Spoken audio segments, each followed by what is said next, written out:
పార్వతీపురం మున్సిపాలిటీలో ఏ వార్డులో ఏ సమస్య ఉన్నా మీ సమస్యకు పరిష్కారం నేను చూపిస్తానని పార్వతీపురం ఎమ్మెల్యే బోనెల విజయ్ చంద్ర ప్రజలకు హామీ ఇచ్చారు.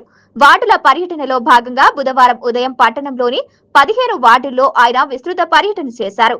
వార్డులోని పలు వీధుల్లో పర్యటించి ఇంటింటికి వెళ్లి ప్రజల సమస్యలను అడిగి తెలుసుకున్నారు. కాలువల్లో పూడికలు తీయించాలని, నూతనంగా సీసీ రోడ్లు, కాలువలు నిర్మించాలని, విద్యుత్ స్తంభాలు వేయించాలని, పింఛన్లు, ఇళ్ల స్థలాలు ఇవ్వాలని ప్రజలను కోరగా ఆయన తక్షణమే స్పందించారు.